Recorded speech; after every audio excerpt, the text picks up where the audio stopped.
Hello everyone, welcome to be technical electrical. तो आज के सेशन में हम डिस्कस करेंगे जो हमने महा ट्रांसको के लिए सीरीज स्टार्ट की थी, सिलेक्शन सीरीज फॉर दी महा ट्रांसको। तो उसी का part number 31।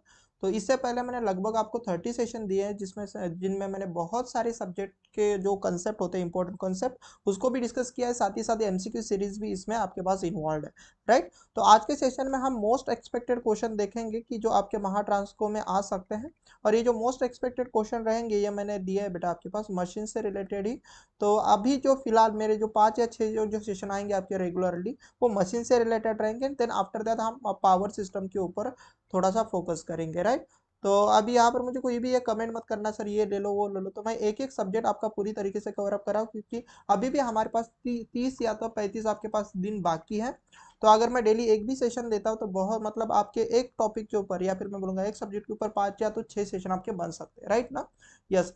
And before the starting the session, जिन्होंने अभी तक हमारे सेशन को सब्सक्राइब यूट्यूब चैनल को सब्सक्राइब नहीं किया है तो यूट्यूब चैनल को सब्सक्राइब कर दो, सो दैट जितने भी मैं सेशन आपके लिए लेता हूँ महा ट्रांसफर के लिए या फिर अपकमिंग ऑल एग्जाम के लिए, तो वो सेशन आपसे छूटे ना। एंड अगर आपको पीडीएफ चाहिए इन सेशन के तो वो मिल जाएंगे हमारे टेलीग्राम चैनल पर, right. Yes. And before the starting the session मैं अपने बारे में थोड़ा सा इंट्रोडक्शन दे देता हूँ, सो दैट आपको पता रहे कि भाई पढ़ा कौन रहा है। तो this is my name and I M engineer, teacher, educator and mentor. साथ ही साथ मैंने गेट प्राइस क्रैक की हुई है 18, 19 20। और मेरा सिलेक्शन हुआ है असिस्टेंट इंजीनियर इन महाट्रांस को, असिस्टेंट इंजीनियर इन महाजन को, जूनियर इंजीनियर इन महाजन को, जूनियर इंजीनियर इन महाडिस्को, मतलब एमएससीबी के तीनों कंपनी में मेरा सिलेक्शन हुआ है। बट ये तो हुआ सिलेक्शन, बट उससे भी ज्यादा इंपॉर्टेंट बेटा, मुझे लगभग 4.5 साल का teaching experience in both offline as well as online field. And I am a gold as well as a silver educator in one of the edtech company of the Bangalore, right. And अगर मैं मेरे education के बारे में बताऊं तो मेरा diploma and BTech हुआ है Walchand college of engineering Sangli से। And currently I am working as an assistant engineer in Mahatransco in HVDC section.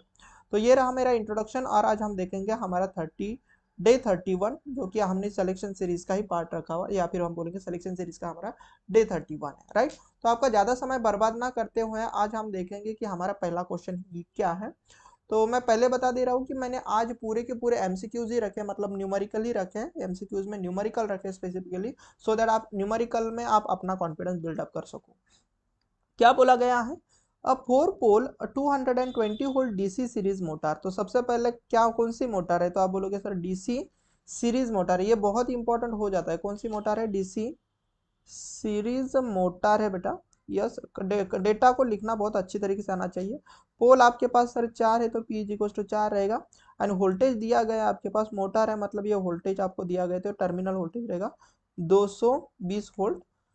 DC series में 220 volt DC series motor have a wave connected. सबसे पहले वेव कनेक्टेड मतलब ए की वैल्यू कितनी रहेगी? 2। वेव में पता होता है ना कि पैरेलल पाथ 2 होते हैं, तो ये बताने जैसा कुछ है ही नहीं, तो ये मैं उम्मीद करके चलता हूँ सभी को पता है। वेव कनेक्टेड 440 आर्मेचर कंडक्टर, कितने हैं? 440 आर्मेचर कंडक्टर, मतलब जेड कितने आपके पास? 440 आपके पास आर्मेचर कंडक्टर। आगे क्या बोला है? द फ्लक्स पर पोल, मतलब फाई की वैल्यू दी गई है, वो कितना आपके पास? 1.75 इंटू 10⁻²। वेबर, इतना आपके पास फ्लक्स दिया गया है, ध्यान से देखना। आगे अगर आप देखोगे when the motor is taken, motor कितना करंट ले रही है? मोटर करंट ले रही है मतलब ये लाइन करंट रहेगा, याद रखना। मोटर करंट ले रही मतलब लाइन करंट रहेगा, जो जो कि हमारे पास 80 एम्पियर। कितना है? 80 एम्पियर।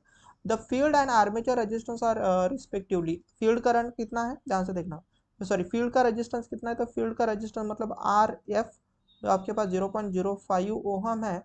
एंड आर्मेचर ये रिस्पेक्टिवली इंपॉर्टेंट है, तो पहले तो फील्ड का दिया गया है, देन आर्मेचर का रेजिस्टेंस दिया गया है, मतलब आर ए की वैल्यू सेकेंड वाली रहेगी 0.1 ओहम, इतना आपके पास दिया गया, right, respectively. And constant losses are, constant losses कितने हो रहे हैं वहां पर? लॉसेस कितने? तो कांस्टेंट लॉसेस हम जो देख रहे हैं कौन से हैं हमारे पास? Constant losses. और कांस्टेंट लॉसेस को ये हम क्या बोलते हैं बच्चा? Iron losses, right. तो मशीन में आयरन लॉसेस कितने दिए गए आपके पास? तो आयरन लॉसेस आपके पास दिए गए सर 440 वाट। देन आगे बोला गया है कि the speed of the motor is approximately, speed की क्या मोटर की क्या स्पीड रहेगी अप्रोक्सीमेटली, मतलब बेसिकली आपको यन पूछा है और वो पूछा है भाई अप्रोक्सीमेट वैल्यू ये कितना रहेगा, राइट। तो अगर आपको पता रहेगा तो आपको ये चीज पता है कि सर हमारे पास जब भी जनरेटर का या फिर मोटर का क्वेश्चन आएगा ना, तो आपको ये चीज पता होनी चाहिए। अब मोटर रहेगी तो बैक ईएमएफ रहेगा। बैक ईएमएफ क्या रहेगा सर? बैक ईएमएफ का क्या फॉर्मूला होता है? 5 divide by 60 into P by A. ध्यान से देखना, इंटू पी बाई ए। इसका मतलब सर इसमें देखो सर, जो चीज निकालनी उसमें हमारे पास स्पीड आ रही है। तो यहाँ से अगर सपोज मैं स्पीड का फॉर्मूला बना दूंगा तो क्या बनेगा? तो आप बोलोगे sir 60 into E B, 60 into E B into A divided by क्या बनेगा सर? 5z आपके पास बनेगा। डिवाइड बाई क्या बनेगा? 5z। अब अगर आपके पास सपोज ई बी पता है, ये पता है, 5 पता है, जेड पता है, तो आप एन निकाल सकते हो। बट अभी हमारे पास ई बी पता है क्या? तो आप बोलोगे सर नहीं।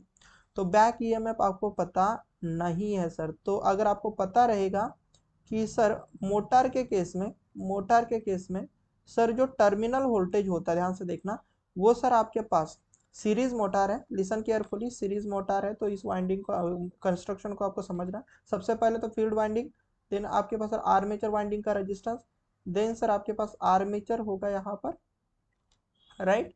एंड इस तरीके से अगर आप देखोगे, ध्यान से देखना, तो here it is your terminal voltage. तो इस तरीके से टर्मिनल वोल्टेज रहेगा। और ये मोटर कितना करंट ले रहे हैं, मतलब इस मोटर का लाइन का करंट कितना है? 80 एम्पियर। 80 ना? Yes correct. तो अच्छे से देखना, बस 80 एम्पियर आपके पास करंट रहेगा।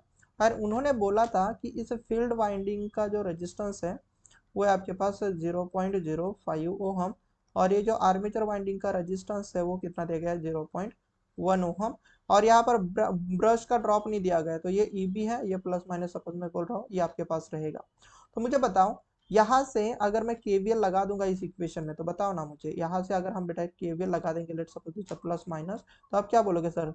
जो टर्मिनल वोल्टेज है वो इक्वल टू हमारे पास क्या बनेगा सर? ये लाइन करंट ही हम अगर देखेंगे बेटा, तो सीरीज मोटर में हमारे पास आर्मेचर करंट होता है। तो आर्मेचर करंट मल्टीप्लाई बाय दोनों के दोनों resistances, R F plus R A की एडिशन हो जाएगी, प्लस आपके पास ई बी आ जाएगा। तो ये बेसिक केवीएल लगाया मैंने, कुछ नहीं किया है, केवीएल लगाया है। तो यहाँ से अगर हम देखें तो यहाँ से क्या बनेगा बेटा? ई बी की वैल्यू हम ऐसा लिख सकते हैं कि नहीं लिख सकते? कैसे sir? E B is equal to terminal voltage minus I A into R F plus R A, right. तो इसको पुट कर लेना यहाँ पर। तो वीटी की वैल्यू कितनी है? तो टर्मिनल वोल्टेज देखो 220 माइनस आई ए कितना बच्चा? आई ए हमारे पास आई एल के बराबर है 80। और इनकी एडिशन करनी है तो 0.05 प्लस आर ए की वैल्यू 0.1। तो इसको अगर आप सॉल्व कर लोगे तो 220 माइनस 80 मल्टीप्लाई विथ 1.5, 0.05 प्लस आ जाएगा। तो आप बोलोगे सर 0.15 आ जाएगा, राइट। तो इसको देख लेना। तो 220 माइनस, अगर ये जीरो इसको काटेगा तो कितना आ जाएगा सर? 8 multiply with 1.5। इसको सॉल्व कर लेना। अब ये तो मैं फिलहाल टाइम पास नहीं करते बैठूंगा। तो देखना 220 माइनस 8 मल्टीप्लाई विथ 1.5। आज मैंने पूरे के पूरे कैलकुलेटिव ही क्वेश्चन रखे बेटा, याद रखना। यस, तो होल्ड बनेगा। तो कैलसी तो आज साथ में ही लेके बैठना, बाद में खुद से प्रैक्टिस करने के लिए बिना कैलसी करना। तो इतना आ जाएगा ईबी। तो जैसे आप ईबी एंड ये सब चीजें यहाँ पर पुट करोगे तो आपको स्पीड मिल जाएगी। तो ईबी कितना है? 208 मल्टीप्लाई विथ ए, राइट ना। और सर ये, और ये पी भी आ जाएगा ना बेटा, यहाँ पर पी भी होगा, डिवाइडेड बाय फाइव की वैल्यू कितनी है? फाइव की वैल्यू कितनी है? तो 1.75 इंटू 10⁻²। जेड की वैल्यू कितनी है? देखो जेड कितना है आपके पास, जेड दिया था ना रे, यस 1440 इंटू पी। पी कितना है आपके पास सर? 4 है, राइट। और ए की वैल्यू आप यहाँ पर पुट कर दो बस। A is nothing but your number of parallel path for the P wave winding है, 2 हो जाएगा। अब अगर मैं इसको मल्टीप्लाई करूँ, मतलब ये पूरा कर लेना, बाकी कुछ इतना खास नहीं है इसमें। डिवाइडेड बाय, अगर सपोज मैं करता हूँ 1.75 और ये 1440 मल्टीप्लाई बाय 4 कर लेता हूँ, तो जो स्पीड मिल रही है मुझे वो कितनी मिल रही है? तो 140, ये अप्रोक्सीमेट मिल रही है मेरे पास। अप्रोक्सीमेट नहीं, करेक्ट कितनी मिल रही है? करेक्ट मिल रही है मेरे पास 147, नॉट 147, क्या लिख रहा हूँ मैं? हाँ, 247.61 मिल रही है मुझे ये स्पीड आरपीएम। बट उन्होंने क्या बोला था कि अप्रोक्सीमेट। अगर मैं इसको अप्रोक्सीमेट कर दूँ तो ऑप्शन में कहाँ पर दिखाई दे रहा है? तो आप बोलोगे सर 200, 200 48 आरपीएम इतनी स्पीड दिखाई दे रही। तो देखो ये क्वेश्चन कितना आसानी से हमने क्वेश्चन को सॉल्व किया। अब इस क्वेश्चन में बाकी कुछ भी नहीं था बेटा, इस क्वेश्चन में बस थोड़ा सा यहाँ पर कैलकुलेशन था। तो एक इंजीनियर से तो वो इतना एक्सेप्ट मतलब इतना तो भाई एक्सेप्ट करेंगे कि भाई इतने इंजीनियर इतना सॉल्व कर सकता है, एंड देन इतना डिवाइडेशन करने पर आपका आंसर मिल रहा है। क्या डिफिकल्ट था इस क्वेश्चन में? कुछ भी नहीं, आसान क्वेश्चन, यही वाला क्वेश्चन। ऐसे क्वेश्चन आप एक्सेप्ट मतलब उम्मीद कर सकते हो आपके एग्जाम में आ जाएंगे। Let's see the next question. उम्मीद करता हूँ प्रीवियस वाला क्वेश्चन समझ में आ गया होगा। क्या बोला गया है? 500 के डब्ल्यू, मतलब ये पावर दी गई है, ध्यान से सुनना, ये पावर दी गई है तो 500 के डब्ल्यू, और हमेशा ये आउटपुट की पावर रहेंगे, राइट। एंड क्या बोला है? वोल्टेज कितना दिया गया, ध्यान से देखना, तो ये टर्मिनल वोल्टेज ही होगा 200 volt. DC shunt motor, motor कौन सी है? डीसी शंट, ये भी लिख लेना, डीसी शंट मोटर। मुझे आपको समझाने में वक्त टाइम लगता है, याद रखना। एंड उसने बोला है आर्मेचर रेजिस्टेंस कितना दिया गया बेटा? आर्मेचर रेजिस्टेंस मतलब आर दिया गया है 1 ohm, and shunt field resistance मतलब आर शंट की वैल्यू दी गई है 100 ओहम। उन्होंने बोला है at no load motor draws कितना करंट, कितना करंट ड्रॉ कर रही है सर मोटर? आईएल का करंट आपके पास ड्रॉ कर रही है sir 6 ampere from the supply. कौन से सप्लाई से सर? इसी 200 वोल्ट से आपके पास ये मोटर नो लोड पर, this is very important, no load पर आपके पास इतना सप्लाई वो ले रही है। देन उन्होंने बोला है एंड रन एट, कितने की स्पीड से आपके पास मोटर रन हो रही है? तो उस मोटर की रन हो रही है आपके पास 1000 आरपीएम से। एंड उन्होंने बोला है कि बताओ आपके पास टोटल कॉपर लॉसेस क्या रहेंगे। बहुत ही प्यारा सा क्वेश्चन, टोटल कॉपर लॉस क्या रहेंगे आपको बोला गया। अब इस क्वेश्चन को मैं थोड़ा समझाते हुए आपको समझाऊंगा, then you will get the bit right. मुझे बताओ अगर शंट मशीन है तो यहाँ पर क्या रहेगी? शंट वाइंडिंग रहेगी। थोड़ा प्यार से समझना क्योंकि ये क्वेश्चन बहुत आसानी से आप समझ सकते हो। यहाँ पर आर्मेचर वाइंडिंग, एंड यहाँ पर हमारे पास आर्मेचर रहेगा, ब्रशेस, एंड कुछ इस तरीके से आप डायग्राम को देख सकते हो। मतलब ये डीसी शंट मोटर ही है ना, तो यहाँ पर क्या होता है बेटा? सो यहाँ पर टर्मिनल वोल्टेज, और ये मोटर कितने करंट ले रहा है? लाइन से आपके पास देखना 6 एम्पियर का करंट ले रहा है, तो दिस इज माय लाइन। ये आर्मेचर रेजिस्टेंस होगा और आपके पास ये शंट रेजिस्टेंस होगा। तो मुझे बताना, बस थोड़ा सा प्यार से मुझे बताना कि अगर हमारे पास ये VT यहाँ पर लाई कर रहा है तो ये इसके लिए सीधा क्या सीधा पैरेलल चला जाएगा ना इस वाइंडिंग के लिए? सीधा क्या सीधा पैरेलल चला जाएगा ना शंट वाइंडिंग के लिए? यस। तो इसका मतलब इस वाइंडिंग के भी अक्रॉस में कितना वोल्टेज रहेगा सर? VT रहेगा, और जिसकी वैल्यू हमें पता है कितनी है सर? 200 है। एंड सर आर शंट की भी वैल्यू हमें पता है सर कितना है? 100 है सर, ध्यान से देखना 100 है, 100 ओहम है। तो अगर मुझे इस वाइंडिंग का करंट निकालना रहा, तो अगर मुझे आई शंट निकालना रहा तो आप क्या बोलोगे sir? What ever the voltage, मतलब 200 डिवाइड बाय सर उस वाइंडिंग का रेजिस्टेंस कर लेंगे, तो ये आ जाएगा सर 2 एम्पियर। इसका मतलब ये वाली वाइंडिंग 2 एम्पियर का करंट ले रही है। इधर कितना जा, इधर से कितना आ रहा है सर? 6 एम्पियर का करंट। तो बच्चा बच्चा बोल देगा सर इधर कितना करंट जाएगा, तो आप बोलोगे सर 4 एम्पियर का करंट, राइट। केसीएल लगा दिया है मैंने। 6 एम्पियर करंट अगर सप्लाई से आ रहा है, जिसमें से फील्ड अगर 2 एम्पियर ले रही, तो इस ब्रांच में 4 एम्पियर करंट जाना चाहिए। तो इसके लिए कोई अलग से कोई चीजें करने की जरूरत नहीं, मतलब ये चीज हमें समझ में आई कि सर फील्ड वाइंडिंग का करंट 2 एम्पियर है, आर्मेचर वाइंडिंग का 4 एम्पियर है। अब ध्यान से देखना बेटा, उन्होंने कॉपर लॉस पूछा है, टोटल कॉपर लॉस। तो टोटल कॉपर लॉस कहाँ कहाँ पर हो सकता है?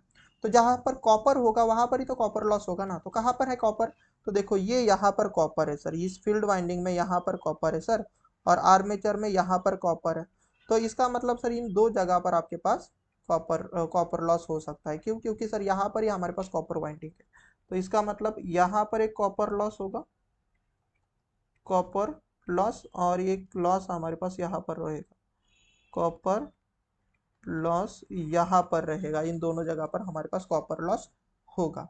अब ध्यान से और नजाकत से सुनना कि एक जो फील्ड वाइंडिंग का कॉपर लॉस होगा वहां पर ये किसके वजह से होगा? Because of due to sir this current and this resistance. तो कॉपर लॉस क्या बोलते हैं हम? आई स्क्वायर आर लॉस होता है ना कॉपर लॉस। तो इसका मतलब सर 2 का square multiply by sir R मतलब 100 होगा।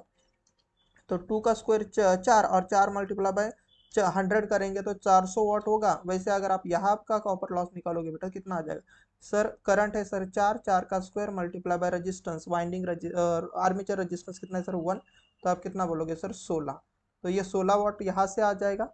तो अगर मैं आपसे बोलूँ कि टोटल कॉपर लॉस कितना रहेगा, तो आप बोलोगे सर जो टोटल कॉपर लॉस होगा, आपको समझाते हुए टाइम लग रहा है, याद रखना, टोटल कॉपर जो लॉस होगा बेटा पहले हो रहा है सर 400, मतलब फील्ड वाइंडिंग में 400 का एंड आर्मेचर वाइंडिंग में 16 का, तो टोटल हो जाएगा सर 416 वॉट, इतना आपके पास कॉपर लॉस हो जाएगा। और इतना नन्हा सा क्वेश्चन हमने कर लिया सॉल्व, और ये भी एई में आया हुआ क्वेश्चन। ये ऑथेंटिक क्वेश्चन है, these are the authentic question. Test series में जो क्वेश्चन आते हैं ना, तो वो कभी कभार बार ऑथेंटिक क्वेश्चन नहीं हो जाते, बेवजह कुछ भी क्वेश्चन पूछे जाते हैं। तो ये जो अगर आप सेशन सीरीज देख रहे होंगे ना, तो आपको ऑथेंटिक क्वेश्चन ही मिलेंगी जो आपकी एग्जाम डिमांड करती है। यस, तो उम्मीद करता हूँ ये क्वेश्चन समझ में आ गया होगा। देन हम नेक्स्ट चीजें देख लेते हैं, नेक्स्ट क्वेश्चन है क्या। और ये सेशन थोड़ा बड़ा रहेगा क्योंकि यहाँ पर न्यूमेरिकल रखे मैंने बेटा। जब न्यूमेरिकल होते हैं तो सॉल्व करने के लिए समय लगता है। क्या बोला गया है कि 220 volt DC machine has the armature resistance. एक तो सबसे पहले डीसी मशीन है, डीसी मशीन। अब आपको नहीं पता कि ये मोटर है कि आपके पास जनरेटर है, तो ये दो हो सकता है, या तो ये मोटर हो सकता है सर, या तो आप बोल सकते हो सर ये हमारे पास जनरेटर हो सकता है। और उन्होंने बोला है कि इसका जो वोल्टेज है, इस मोटर का मतलब टर्मिनल वोल्टेज है, अगर कुछ नहीं बोला जाएगा तो टर्मिनल वोल्टेज लेना, 220 वोल्ट है, ये ऐसा उन्होंने बोला है। एंड इस मोटर का, या फिर आप इस बोलोगे इस मशीन का जो आर्मेचर का रेजिस्टेंस है वो है 1 ओहम। और आगे क्या बोला गया है, if the full load current is, full load current मतलब लोड करंट, लाइन करंट, तो वो है आपके पास देखना वी 20 एम्पियर। और आगे बोला कि the difference in the induced voltage when the machine is running as a motor and running as a generator. याद रखो, आप सभी को पता होगा कि जब मोटर आकर के जब आपका कोई मशीन वर्क करता है तो वहां पर क्या इंड्यूस होता है, तो यहाँ पर बेटा बैक ईएमएफ इंड्यूस होता है। और जब जनरेटर करके अगर कोई मशीन वर्क कर रहा है तो यहाँ पर जनरेटेड ईएमएफ आपके पास क्रिएट होता है। यस, जनरेटेड ईएमएफ आपके पास क्रिएट होता है। मुझे एक चीज बताना कि आपके पास टर्मिनल जो वोल्टेज का इक्वेशन मोटर के केस में क्या होता है। तो मैंने बोला था कि मोटर के केस में टर्मिनल वोल्टेज क्या रहेगा सर, जो भी बैक ईएमएफ रहेगा मल्टीप्लाई विद आर्मेचर का ड्रॉप हो सकता है। यस, तो ये मोटर का इक्वेशन है, याद रखना, this is a motor equation. And अगर सपोज आप टर्मिनल वोल्टेज की बात कर रहे हो फॉर यूर जनरेटर, तो जनरेटर के लिए क्या रहेगा सर, जो भी जनरेटेड वोल्टेज रहेगा सर उसमें से हम क्या माइनस कर देते सर, आर्मेचर ड्रॉप माइनस कर लेते। तो ये जनरेटर का आपके पास क्या रहेगा, इक्वेशन रहेगा। यस, तो आप अगर मैं इस इक्वेशन से सॉल्व करूँ तो E B is equal to क्या इक्वेशन बनेगा, तो आप बोलोगे sir terminal voltage minus I A R A होगा। यस, एंड यहाँ पर क्या रहेगा सर, यहाँ पर रहेगा sir generated voltage is equal to V terminal voltage plus I A R A. अब अगर आप यहाँ पर देख लेते हो तो टर्मिनल का वोल्टेज कितना है, तो 220 माइनस आर ए की आई ए ध्यान से देखना। अब लाइन करंट ही मैं आर्मेचर करंट के बराबर ले सकता हूँ, क्यों, क्योंकि मुझे फील्ड करंट के बारे में कुछ भी पता नहीं है। तो ऐसे केस में आप क्या कर सकते हो कि जो लाइन करंट है we can take as an armature current, और वैसे भी फील्ड करंट बहुत कम होता है as compare to armature current. तो अगर कभी फील्ड करंट के बारे में कुछ आइडिया नहीं रहेंगे तो आप लाइन करंट ही आर्मेचर करंट ले सकते हो। तो यहाँ पर देख सकते हो कि आई ए की वैल्यू कितनी है सर 20, और आर ए की वैल्यू अगर आप देखोगे तो 1। तो ये कितना हो जाएगा सर, ये 200, क्योंकि 220 माइनस ये 200, तो 200 वोल्ट आ जाएगा। वैसे अगर आप यहाँ पर करोगे तो ये 220 एंड यहाँ पर प्लस होगा, और ये 20 मल्टीप्लाई बाय फिर से 1 हो जाएगा, तो ये कितना हो जाएगा 240 आपके पास वोल्ट हो जाएगा। तो उन्होंने क्या बोला है कि डिफरेंस पूछा है, किसका डिफरेंस पूछा है सर, इंड्यूस्ड वोल्टेजेस का, मतलब इंड्यूस्ड वोल्टेजेस का जब मोटर जैसा वर्क करेगा और जनरेटर जैसा वर्क करे। तो जब मोटर जैसा वर्क करेंगी तो बैक ईएमएफ होता है माइनस, जब जनरेटर जैसा वर्क करेगा तब आपके पास क्या रहेगा सर, ईजी जैसा काम करेगा। यस, अब यहाँ ध्यान से देख लेते हैं हम कि हम हाइयर वोल्टेज से कभी भी लोअर वोल्टेज माइनस करेंगे, अगर आपको नहीं बता दिया गया तो आपके पास जो ई डिफरेंस वोल्टेज रहेगा सपोज वो क्या रहेगा सर, 240 माइनस ये 200 कर लेते हो बेटा, तो ये आ जाएगा आपके पास 40 वोल्ट। गेटिंग, तो डिफरेंस वोल्टेज कितना आ जाएगा आपके पास, 40 वोल्ट आ जाएगा। और इसी तरीके के क्वेश्चन गेट में भी कई बार पूछे गए, और ये क्वेश्चन आपके इंजीनियरिंग सर्विसेज में भी आया हुआ है, इवन दोज आपके एडिशनल एग्जीक्यूटिव इंजीनियर के एग्जाम में भी आया हुआ है। तो ये इस तरीके के क्वेश्चन आप अपने एग्जाम में एक्सपेक्ट कर सकते हो कि ऐसे क्वेश्चन आएंगे। तो टेस्ट सीरीज से बदले अगर इस सेशन को देख लेते हो तो बहुत सारे मशीन के भी क्वेश्चन आपके कवर अप हो जाएंगे। और मैंने ज्यादातर डीसी मशीन के क्वेश्चन रखे इस सेशन में। देन आफ्टर दैट मैं आने वाले सेशन में कुछ अलग अलग मशीन से क्वेश्चन रखूंगा, या फिर कुछ मिक्स टाइप के क्वेश्चन बनाकर हम सेशन देखेंगे। फिलहाल अभी आप ध्यान देना, क्या बोला है, a DC shunt motor run at a no load speed, और उसकी स्पीड कितनी है आपके पास 1140 आरपीएम। एक डीसी शंट मोटर है, सबसे पहले तो डेटा लिखते आना चाहिए। डीसी शंट मोटर है आपके पास, राइट, डीसी शंट मोटर है, और वो आपके पास रन कर रही है, नो लोड पर आपके पास रन कर रही है, वो जिसकी सपोज स्पीड है N1 मैं बोल रहा हूँ, तो 1140 आरपीएम उन्होंने बोला है। And the full load armature current, armature reaction weakens the main flux, armature आपके पास रिएक्शन से फ्लक्स, मेन फ्लक्स क्या हो रहा है, वीक हो रहा है बाय 5%। मतलब ऐसा समझ लो कि जो ओरिजिनल फ्लक्स है वो आपके पास 5 1 है, ध्यान से देखना 5 1 आपके पास क्या है, ओरिजिनल फ्लक्स है, ओरिजिनल फ्लक्स है। बट आर्मेचर जब रिएक्शन हुई तो आपके पास फ्लक्स कितना आपके पास डिक्रीज हुआ है, तो सर 5% से डिक्रीज हुआ है। अब 5% से अगर डिक्रीज होगा मतलब आप क्या बोलोगे सर, 0.95 टाइम्स ऑफ द 5 1 इतना फ्लक्स आ जाएगा सर, सेकेंड टाइम वाला flux. Yes, getting my point. 5% से डिक्रीज होने का मतलब आपके पास 5 to 0.95 इंटू 5 1 हो जाएगा। यस, ओके, आगे क्या बोला है, where as the armature circuit voltage drop by 10%। Armature circuit का आपके पास जो वोल्टेज ड्रॉप है, मतलब जो भी वोल्टेज रहेगा E1, ये अगर सपोज मैं ओरिजिनल वोल्टेज लेता हूँ, ओरिजिनल वोल्टेज लेता हूँ, तो जो E2 जो आएगा, तो उन्होंने बोला है ये आपके पास सर 10% से ड्रॉप हो रहा है। 10% मतलब 0.9 बोल सकते हो कि 100% में से 10% माइनस करोगे तो 90%, 90% को अगर मैं फ्रैक्शन में लूंगा तो 0.9 आ जाएगा, और ये आपके पास ओरिजिनल वोल्टेज से आपके पास डिक्रीज हो रहा है। देन उन्होंने बोला है the full load speed of the motor, then इस समय आपके पास जो स्पीड, फुल लोड स्पीड होनी चाहिए वो कितनी रहेगी, फुल लोड स्पीड रहेगी वो कितनी रहेगी आपको पूछा गया। तो इसके लिए कुछ नहीं, आपको एक बेसिक सा इक्वेशन पता होना चाहिए कि बताओ भाई, जनरेटर ये रहे या फिर मोटर रहे। चलो बैक ईएमएफ की मैं बात कर लेता हूँ। बैक ईएमएफ का क्या फॉर्मूला है, तो 5ZN divide by 60 into P by A, यही फॉर्मूला है कि नहीं है। तो यहाँ से अगर मैं देखूँ कि जो ई होता है sir directly proportional to flux and speed होता है, राइट ना, ऐसा मैं बोल सकता हूँ कि E is directly proportional to flux into speed. तो अगर मैं इससे देखूँ तो हमारे पास स्पीड हम क्या बोल सकते हैं, speed is my directly proportional to sir E but inversely proportional to my flux, right. तो अगर मैं यहाँ से रिलेशन बना दूँ तो क्या मैं ऐसा नहीं बोल सकता कि N2 divide by N1 is equal to, directly proportional है ई के लिए तो E2 डिवाइडेड बाई E1 करेंगे सर। तो यहाँ पर N2 न्यूमरेटर में था तो यहाँ पर भी E2 ही न्यूमरेटर में रहेगा क्योंकि डायरेक्टली प्रोपोर्शनल है। बट फ्लक्स के लिए इनवर्सली प्रोपोर्शनल मतलब यहाँ पर हो जाएगा 5 1 और यहाँ पर हो जाएगा 5 2। तो ये तो बच्चों वाला क्वेश्चन है भाई, ये तो ये बताने जैसा कुछ है ही नहीं। तो N2 की स्पीड पूछी तो आप क्या करोगे, N1 multiply by E2। E2 देखना कितना टाइम से E1 के लिए, तो 0.9 इंटू E1 डिवाइड बाई आपके पास E1 होगा, इंटू 5 1 देखना, 5 1 तो 5 1 ही है, बट 5 2 आपके पास कितने परसेंट से डिक्रीज हुआ था, 5% मतलब 0.95 इंटू 5 1 आपके पास हो जाएगा। तो ये E1 कटेगा, 5 1 कटेगा, तो जो E2 की वैल्यू जो रहेगी वो कितनी रहेगी, तो E2 की वैल्यू देखना 1140 मल्टीप्लाई विद 0.9, और अगर आप देखोगे तो 1 डिवाइड बाई 0.95, राइट। तो इसको सॉल्व कर लेना, बाकी कुछ भी नहीं है। तो ये आपको समझाते हुए समय लगता है, मैं आपको पहले ही बोल दिया था। यस, बाकी तो इसमें कुछ है ही नहीं। 0.59 से अगर आप देखोगे तो आपकी जो स्पीड है, आपकी जो स्पीड है वो कितनी हो रही है, कुछ गलत किया क्या मैंने, 1140 multiply by 0.9, yes, divide by 0.5 कर 95 कर लेता हूँ तो 1080 आरपीएम आपके पास आ रहा है। तो जो स्पीड आपके पास आ जाएगी फुल लोड पर वो आपको मिल रही है 1080 आरपीएम आपको दिख रही है, राइट। तो इतनी स्पीड आपके पास डिक्रीज हो जाएगी।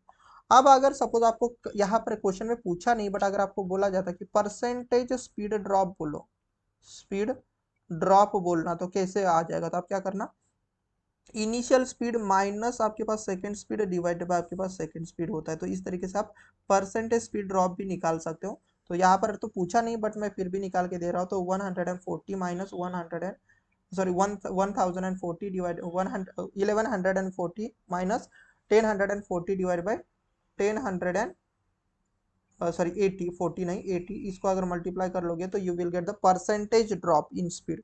तो आप क्या बोलोगे सर, 1140 माइनस 1080, ये स्पीड आ जाएगा सर हमारे पास 60, राइट, डिवाइड बाय आपके पास 1080 मल्टीप्लाई विथ, अगर मैं मल्टीप्लाई विथ सपोज इसको करता हूँ अभी 100, एंड इसको अगर मैं डिवाइड कर लेता हूँ 1080 से, तो आप क्या बोलोगे सर, जो हमारे पास स्पीड डिक्रीज हुई है सर वो हुई है 5.55% से, ये डिक्रीज हुई है। यस, ये हो जाएगी बेटा आपके पास डिक्रीज। Getting my point. तो ऐसा भी क्वेश्चन आपके एग्जाम में बन सकता है। तो मतलब ये मैंने पढ़ाया तो इसके आगे भी मैंने चीज़ आपको बता दी। यस, उम्मीद करता हूँ ये क्वेश्चन समझ में आ गया होगा। Then let's see the what is the next question, क्या बोला गया। A DC motor has the back EMF. DC motor का क्या है भाई आपके पास बैक ईएमएफ, मतलब ईबी की वैल्यू कितनी दी गई है 240 volt. And the run at, कितने स्पीड से आपके पास रन कर रहा है, तो वो कर रहा है भाई आपके पास 1500 आरपीएम पर रन कर रहा है वो मोटर। एंड उन्होंने बोला है developed torque of the for an armature current. आपको बोला गया कि बताओ डेवलप टॉर्क कितना रहेगा जब आपके पास आर्मेचर करंट कितना रहेगा 25 एम्पियर का रहेगा। तो आप सभी को एक पता रहेगी एक चीज कि आपके पास torque and power and speed में क्या रिलेशन होता था। हमेशा याद रखना, आपकी मशीन की जो पावर जनरेट होती है वो हमेशा angular speed multiply with torque होती है। या फिर आप ऐसा बोल सकते हो कि power is always proportional to torque होता है। एंड पावर एंड टॉर्क का ये प्रोपोर्शनलिटी कांस्टेंट अगर मुझे हटाना है तो यहाँ पर प्रोपोर्शनलिटी कांस्टेंट ओमेगा आ जाता है इनटू टी। और ओमेगा क्या होता है, तो omega is nothing but angular angular velocity. तो बेसिक चीज है ये, बेसिक फिजिक्स है, बाकी कुछ भी नहीं है। तो यहाँ से अगर मैं बोलूँ तो पावर इज इक्वल टू क्या बन सकता है 2πn डिवाइड बाय 60, क्योंकि ओमेगा की वैल्यू मैंने पुट की, omega is nothing but angular angular velocity into यहाँ पर टी आ जाएगा, राइट। तो अगर मुझे टी निकालना रहेगा तो आप क्या बोलोगे सर 60 मल्टीप्लाई विथ पी करेंगे सर डिवाइड बाय 2πn कर लेंगे। तो अगर मुझे P मिल जाए तो मेरे पास सभी चीज़ें, तो P क्या है, तो P आपके पास इलेक्ट्रिकल मोटर में जो जनरेटेड पावर होती है, तो या फिर हम बोलेंगे जो जनरेट पावर हो रही तो वो होता है हमारे पास EB इंटू RA। याद रखना, जो आर्मेचर में पावर जनरेट होगी तो आर्मेचर में बैक ईएमएफ होगा और आर्मेचर का करंट आइए ही होगा, तो इसलिए हम वहाँ का बैक ईएमएफ मल्टीप्लाई अगर आर्मेचर करंट कर लेते हैं तो हमें पावर मिल जाती है। तो आर्मेचर का वोल्टेज कितना है, तो आप बोलोगे सर 240। करंट कितना है, तो आप बोलोगे सर वो हमारे लिए देखो 25, राइट। तो इसको क्रॉस मल्टीप्लीकेशन मत करते बैठना, तो यहाँ पर ही रखो। तो 60 मल्टीप्लाई बाय 240 मल्टीप्लाई अगर आप 25 कर लेते हो डिवाइड बाय 2π इंटू स्पीड देखना कितनी है 1500। तो यहाँ पर आपको करना क्या है, तो यहाँ पर बेटा आपको ये जीरो जितने कट रहे कटना है, तो ये दोनों जीरो कट जाएंगे, राइट। अब अगर आप ध्यान से देखोगे तो ये 3 टाइम्स कटेगा, 5 3 जा 15, और ये 5 टाइम्स कटेगा। अब इसे अगर देखोगे तो ये देखना है 12 टाइम्स आपके पास मल्टीप्लाई होगा, तो आपके पास 6 मल्टीप्लाई बचेगा क्या, तो आप ऐसे कर सकते हो। तो 6 multiply by 12 multiply 5 divide by आपके पास बस सर 3.142 आ जाएगा, राइट। पाई की वैल्यू इतनी आ जाएगी। तो इसको आप 3 लेकर भी आप कट कर सकते हो। तो आप अप्रोक्सीमेट कैसे आंसर निकाल सकते हो, जो बोलते हैं ना सर क्या बिना कैलसी कैसे सॉल्व करना, तो अब इसको अप्रोक्सीमेट ऐसा कर सकते हो क्या 12.5 sorry 12 into multiply by 5 divide by, आप इसको 3 भी ले सकते हो। तो देखना ये 4 टाइम्स कट जाएगा, राइट, 4 टाइम्स। तो आप कितना बोलोगे, तो सर ये आ जाएगा 5 multiply by 4 is 20 and 20 multiply by 6 कर लोगे तो कितना आ जाएगा आपके पास, सर ये आ जाएगा सर हाँ 120 के बराबर, राइट ना। कुछ गलत कर रहा हूँ क्या, 120 के बराबर सपोज आपके पास बन रहा है। तो कुछ गलत किया है शायद से मैंने, नहीं मैं तो कर ही बराबर ही रहा हूँ, बट एक सेकंड में कैलसी पर एक बार क्रॉस चेक कर लेता हूँ कि मेरा आंसर सही में गलत आ रहा है। 3.142, राइट। तो कुछ गलत हो रहा है क्या, यस शायद से मैंने कुछ कुछ गलत किया है क्या, लेट्स से। एक्चुअल में मैं पूरे नंबर जो एक्चुअल ओरिजिनल नंबर है उसको देख लेता हूँ, बाकी तो कुछ करेंगे नहीं। तो 2π था, तो ये देखो 60 multiply by 240 multiply with 25 divided by अगर हम करेंगे 2 multiply by 1500 multiply with shift दबाकर पाई कर लेंगे, तो आपका आंसर इतना आना चाहिए। तो अभी अभी मैं इसको सॉल्व नहीं करते बैठ रहा मतलब ये, तो क्योंकि टाइम वेस्ट हो जाएगा, तो आप देख लेना। तो अभी मैंने कैलसी पर सॉल्व किया, तो 89.1971 आपके पास न्यूटन मीटर आ जाएगा, राइट। न्यूटन मीटर आ जाएगा। शायद से मैंने यहाँ पर कुछ गड़बड़ी की रहेंगी कैलकुलेशन करते वक्त, तो शायद से मैं इसको 3 को भूल गया था, शायद से मैं 3 को भूल गया था। यस, इस 3 को मैं भूल गया था बेटा, यस। तो देखो चलो मैं आपको बता ही देता हूँ, तो इसलिए मेरा आंसर नहीं आ रहा था, देखो कैसे। तो ये 60 है ना, तो चलो अच्छे से लिख के देता हूँ, ये नहीं तो सोचोगे सर आप तो कैलसी पर कर रहे हो, आप बता रहे थे, तभी मैं सोचो गलत कैसे हो रहा है। तो 60 पावर कितनी बन रही है sir 240 multiply by 25 divide by 2 pi into आपके पास स्पीड कितनी है देखो बेटा 1500, राइट। तो देखो ये 2 जीरो खा जाएगा, ये इसके यहाँ पर आ जाएगा। तो अगर आप इसको देखोगे तो 3 टाइम्स 3 5 जा 15 और 5 5 जा 15, और ये कितनी बार काटेगा सर, ये 12 टाइम्स। और अगर आप इसको देखोगे तो सर ये बेटा 4 टाइम्स काट लेगा, राइट ना, सही तो हो रहा है शायद से। 6 मल्टीप्लाई बाई 4 मल्टीप्लाई बाय आपके पास 5 डिवाइड बाय, अगर हम 5 कर लेंगे तो मैंने 40 किया था क्या शायद से, यस। तो कितना हो जाएगा सर, 6 मल्टीप्लाई बाय,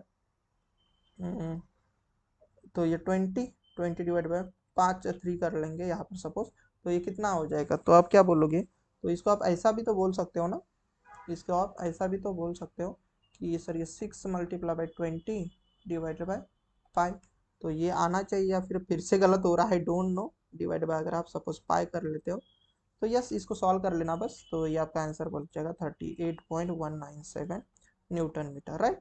कुछ नहीं है, आप कर लेना क्योंकि मुझे टाइम पास नहीं करना है। तो ये आपके पास आंसर आ चुका है। So let's see the next आपके पास क्वेश्चन है क्या, और ये भी बहुत ही प्यारा सा क्वेश्चन है। क्या बोला है, तो डीसी सीरीज मोटर, एक डीसी सीरीज मोटर है। सबसे पहले कौन सी मोटर है, डीसी सीरीज मोटर दी गई है, ओके। और डीसी सीरीज मोटर देने पर उन्होंने बोला है कि ये मोटर कितना टावर डेवलप करती है, 20 न्यूटन मीटर का। एंड फुल लोड करंट कितना है, तो करंट कितना है इसका, तो 3 एम्पियर का है। If the current is increase to, अब उन्होंने बोला कि ये पहला करंट है सपोज, और उन्होंने बोला कि करंट इंक्रीज टू, ध्यान से देखना, टू बोला है not a by, this is very important. अगर यहाँ पर बाय होता, इस current is increase by 6 ampere, तो आप क्या कर ले पता है, कर लेते पता है, 6 में सॉरी 3 में 6 ऐड कर लेते। तो बाय का मतलब होता है ओरिजिनल में कुछ चीजें ऐड होना, और 2 का मतलब होता है ओरिजिनल वैल्यू उतनी बन जाना। तो 2 बोला है, तो 2 मतलब 3 का आपके पास कितना करंट हुआ है, अभी आपके पास 6। बाय होता तो आप क्या कर लेते, याद रखना, बाय जब होता है तो इन दोनों की एडिशन करनी होती है, और इंक्रीज टू मतलब 3 का 6 हुआ है, तो इसका मतलब अभी 2 बोला है तो ये 6 एम्पियर हुआ है। देन उन्होंने बोला कि बताओ आपके पास टॉर्क कितना रहेगा सेकेंड टाइम, तो P1 पहला टॉर्क ये था। अब बच्चा बच्चा जानता होगा कि सर हमारे पास सीरीज मोटर में जो टॉर्क होता है सर डायरेक्टली प्रोपोर्शनल किस पर होता है, सर आर्मेचर करंट के स्क्वायर पर प्रोपोर्शनल होता है, ये बच्चा बच्चा जानता है। तो यहाँ से हमारे पास इक्वेशन क्या बनेगा sir, T1 sorry T2 divide by, मैं T1 कर सकता हूँ, तो इसको मैं ऐसा नहीं लिख सकता क्या, I2 डिवाइडेड बाय I1 का स्क्वायर हम लिख सकते हैं ना, तो 2 आर्मेचर के करंट। तो यहाँ से अगर मैं T2 की वैल्यू करूँ तो यहाँ पर T1 मल्टीप्लाई बाय I2 मतलब 6, I1 मतलब कितना है 3, इसका कर देना स्क्वायर। टॉर्क कितना था बेटा ओरिजिनल 20, तो ध्यान से देखना ये कितनी बार काटेगा, तो आप बोलोगे सर ये 2 टाइम्स काटेगा और 2 का हो जाएगा स्क्वायर, तो 4 हो जाएगा। और 4 मल्टीप्लाई बाय अगर मैं 20 करूँ तो देखना ये 80 आरपीएम हो, आरपीएम नहीं, न्यूटन मीटर हो जाएगा। गेटिंग माई पॉइंट, कितना हो जाएगा, 80 न्यूटन मीटर आपके पास चीजें हो जाएंगी। Yes yes everyone, yes. चलो अब हम आगे देखते हैं कि क्या है, और ये क्वेश्चन बहुत ही प्यारा और नन्हा सा क्वेश्चन है, इसलिए मैंने रखा हुआ है क्योंकि ये इंपॉर्टेंट है। Which of the following is the condition of the maximum output power from the DC motor. अब अगर डीसी मोटर के लिए कंडीशन देखोगे, ये एक्सप्रेशन पूरा अगर आपको देखना होता है कि आपका जो आउटपुट पावर होता है ना, आउटपुट पावर ऐसा लिखता हूं मैं, आउटपुट जो आपके पास पावर होता है ना बेटा, जिसे हम क्या बोलते हैं, पी नॉट। तो ये जो आउटपुट पावर है इसके ऊपर सपोज आप कंडीशन लगा देते हो मैक्सिमम की, किसकी लगा देते हो, मैक्सिमम की कंडीशन लगा देते हो, तब आपके पास एक फॉर्मूला मिलता है, एक फाइनल रिजल्ट मिलता है, और वो होता है हमारे पास back EMF is half of the supply voltage. This is a very important. Back EMF, उस मोटर का बैक ईएमएफ सप्लाई वोल्टेज से आधा हो जाता है, तो this is a condition when we are applying the output power के ऊपर मैक्सिमम पावर की कंडीशन। मतलब अगर आप डिफरेंशिएट कर लेते हो इज इक्वल टू 0 कर लेते हो तो ये कंडीशन मिल जाती है। तो इसी को हम क्या बोल सकते हैं कि EB is equal to 0.5 into supply voltage या फिर टर्मिनल वोल्टेज। तो ये दो इक्वेशन बहुत ज़्यादा इंपॉर्टेंट है बेटा, इसको या तो ऊपर वाले को याद रखना, तो उससे रिलेटेड देखना हमारा ऑप्शन नंबर बी मैच हो रहा है। यस, तो बहुत बेसिक सा क्वेश्चन है बट कई बार एग्जाम में पूछा जाता है। लेट्स सी, और हो सकता है देखो कि इस क्वेश्चन में आपके पास ना, इस क्वेश्चन में आपको ये भी पूछा जाए कि आपके पास सपोज सप्लाई वोल्टेज दिया जाएगा सपोज 200, यस 200 वोल्टेज आपके पास दिया जाएगा, देन आपको बोलेगा कि सप्लाई वोल्टेज या फिर टर्मिनल वोल्टेज सपोज आपके पास 200 है, एंड देन आपको बोला जाएगा बताओ भाई EB की वैल्यू कितनी रहेगी जब आपके पास मैक्सिमम पावर रहेगा। तो आप सीधा सीधा 200 का कितना कर देना, आधा कर देना, तो आप बोलोगे सर 100 वोल्ट। तो ये इस तरीके के भी फॉर्मूले न्यूमेरिकल आपको मिल सकते हैं। लेट्स सी द नेक्स्ट क्या बोला गया है, और ये भी डीसी मशीन का ही। तो याद रखना डीसी, प्रीवियस सेशन में मैंने डीसी जनरेटर पर फोकस किया था, आज मैंने डीसी मोटर पर फोकस किया है, और कुछ ट्रांसफार्मर के भी क्वेश्चन रखे हुए। तो ऐसा हम पूरा सीरीज ही कवर अप करते चले जाएंगे। तो आगे क्या बोला है, 250 डीसी शंट मोटर। सबसे पहले तो डीसी शंट मोटर है बेटा, डीसी शंट मोटर है, और इसका terminal voltage VT, terminal voltage आपके पास दिया गया है 250 वोल्ट। इस ड्राइविंग अ प्रोसेस पंप, जो कि आपके पास कितने स्पीड से आपके पास घूम रहा है, कितने प्रोसेस स्पीड से आपके पास घूम रहा है, इसकी जो स्पीड है वो है 750 RPM. Yes, with the back EMF, और उसका जो बैक ईएमएफ है वो आपके पास 238.35 वोल्ट। एंड उन्होंने बोला है what is the percentage of the motor flux has to be cut to drive the pump.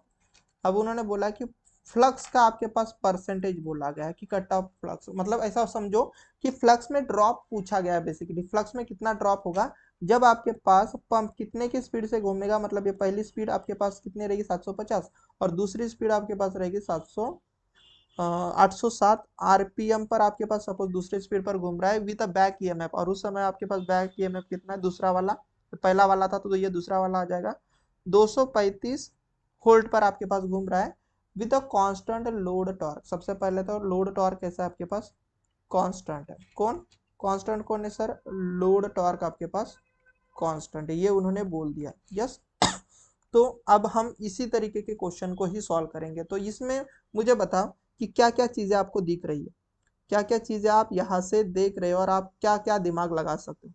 तो देखो इस क्वेश्चन में आपके पास दिमाग एक ही लगाना है, और वो ये है कि वो देख ध्यान से देखना कि सर हमारे पास कभी भी अगर दिमाग ना लगे ना, तो बेटा मोटर वाला इक्वेशन लिखना। तो मोटर में बैक ईएमएफ क्या रहेगा, 5ZN divide by 60 into P by A. अगर आपका दिमाग नहीं लगता तो ये वाला फॉर्मूला लगा लेना।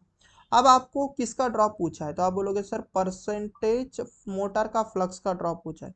तो फ्लक्स में एंड जो चीजें दी गई है उसमें रिलेशन क्रिएट करने की कोशिश करना। तो फ्लक्स यहाँ पर है, एंड दिया क्या गया आपके पास, देखो सर स्पीड दी गई है एंड सर बैक ईएमएफ दिया गया, बाकी दूसरे से हमें कुछ लेना देना नहीं है।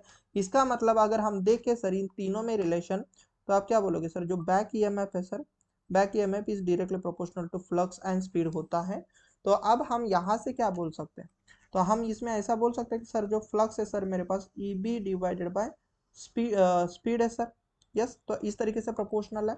तो अगर मुझे दूसरा फ्लक्स चाहिए तो हम ऐसा निकाल सकते हैं क्या sir, flux 5 2 divide by 5 1 is equal to E B one divide by, sorry E B two divide by E B one, क्योंकि ईएमएफ के लिए तो सॉरी बैक ईएमएफ के लिए तो डायरेक्टली प्रोपोर्शनल है, बट स्पीड के लिए क्या है सर, इनवर्सली। तो यहाँ पर आ जाएगा n2 divide by n1, n2 divide by n1, ऐसा आपके पास दिया गया है।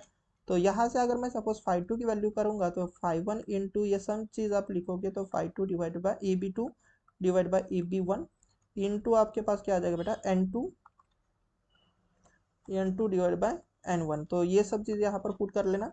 देन 5 1 की क्या वैल्यू रहेगी, तो 5 1 की वैल्यू नहीं है सपोज, तो 5 1 को हम 5 1 ही रखें, बट ई बी वन तो है ना, तो ई बी टू कितना है 235 divide by E B one कितना है बेटा 238.35 मल्टीप्लाई विथ स्पीड कितना है, तो n2 की वैल्यू आपके पास देखना 870 है, पहली स्पीड कितनी है 750 है, राइट ना 750 है।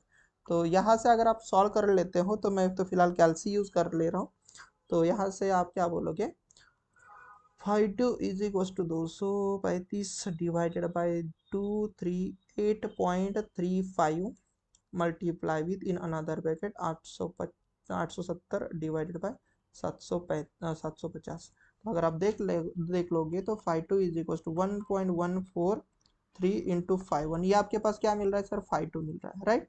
अब उन्होंने परसेंटेज पूछा है बेटा, परसेंटेज चेंज पूछा है, तो this is a very important. Percentage उन्होंने चेंज पूछा है किसमें सर, फ्लक्स में।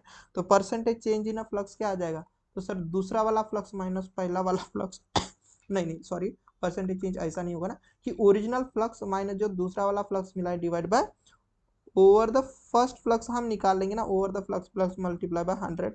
तो देखो आपके पास पहला वाला फ्लक्स कितना है 5 1 सर दूसरा वाला फ्लक्स क्या है सर 1.4143 इंटू 5 1 डिवाइड बाय हम क्या बोलेंगे सर 5 1 राइट। तो अगर हम 5 1 को कॉमन ले लेंगे तो 1 माइनस 1.143 डिवाइड बाय 5 1 आ जाएगा। तो 5 1 जब कैंसिल तो 1 में से ये माइनस हो जाएगा तो आप क्या बोलोगे यस।